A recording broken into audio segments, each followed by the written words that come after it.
From the biblical Garden of Eden to pleasure gardens and parks like these in cities today, the idea of a garden has existed for a long, long time.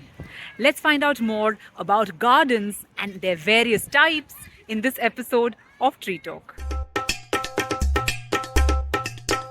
The legendary poem Rashmi Rathi by Ramdhari Singh Dinkar has a beautiful verse that has always stayed with me. वाटिका और one एक नहीं, आराम और रण एक नहीं, वर्षा अंधड़ आतप अखंड, पौरुष के है साधन प्रचंड, वन में प्रसून तो खिलते हैं, बागों में शाल न मिलते हैं.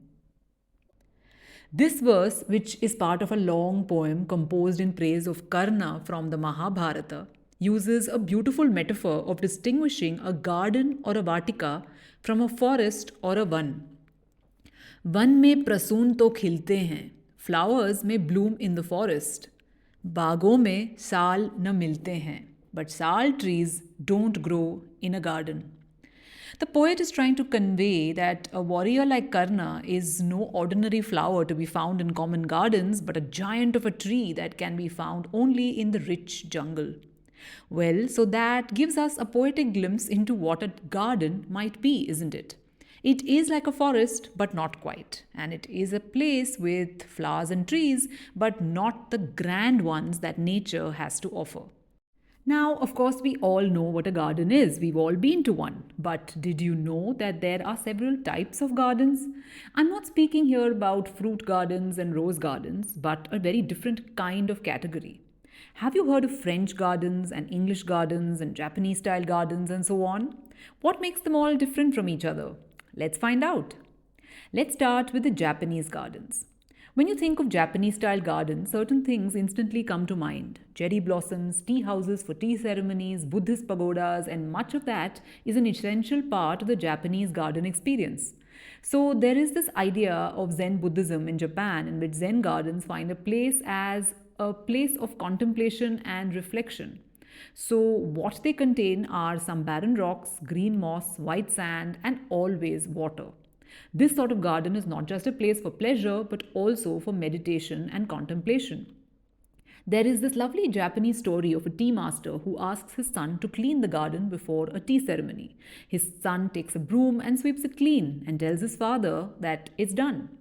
The father takes a look around and reprimands his son for doing a shoddy job. The son looks about bewildered. He can see no cause for complaint.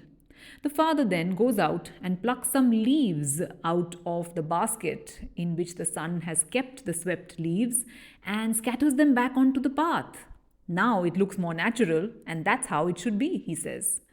I like the message of the story. Too clean is unnatural. So, the key ideas at work here in the Japanese garden are irregular, asymmetric, natural, tranquil, reflecting something deeper, minimalist, simple, and unpretentious. And if you're thinking, what can be pretentious about a garden? Well, just wait for the next garden type, the French garden. Yeah, now you know what I mean. The French style gardens, to be honest, this is a garden style I don't like very much.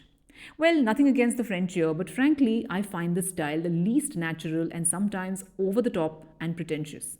For starters, there has to be symmetry and order. I mean, way too much symmetry for my liking. Next, there's way too much cropping and trimming and shaping. Mixed with all the symmetry, it seems super unnatural to my eyes. And you have lots of box hedging. Again, not a fan. I don't find it pretty, and I don't see why plants must suffer this excessive ornamental shaping. I think they're lovely just as they are. I was in Paris some time ago and saw a garden maintenance staff unit at work, and the levels of pruning and shaping just felt absurd and shocking to me, prompting me to take some of these pictures. Yeah, so not a fan. I'll move on to a garden type I like next, and that is the English style garden. Much like their rivalry across the ages, English gardens are completely the opposite of French gardens. They lack symmetry, are more rugged and natural, don't care much for pruning and trimming, but prefer natural hedges and trees taking their own shape. The sculptures and other pieces here also completely lack symmetry in the way they are arranged, and I find that so much better, honestly. There are little dirt tracks and pebble paths and undulating terrain, little pools of water, small bushes, large groves of trees, an assortment of things in no particular order. If a garden is meant to be a glimpse of the wild, in spirit, the English style gardens try and get it to be as close as it can. Next, you have what is called the Persian style gardens. They follow a very geometric layout and are divided into four distinct parts, from where they get the name Char Bagh or four gardens. And this division is done with the help of channels of water. The gardens have pools of water and fountains and pavilions and a select variety of trees, herbs, and flowers. And in fact, the Persian style gardens are the inspiration of the next style, which is a commonly seen garden type in India, the Mughal style gardens. If you've grown up in the Indian subcontinent, you would have definitely visited or seen or heard of a Mughal garden. Now, the Mughals, as we know, were a dynasty that ruled large parts of the Indian subcontinent for several years. But what is a Mughal style garden? That's what the next episode is all about. So, what is your favorite garden type and what are your favorite gardens? Do write in the comment section and let me know. And in the meantime, if you enjoyed this episode, do share this with friends, check out some of the other episodes and subscribe to stay posted.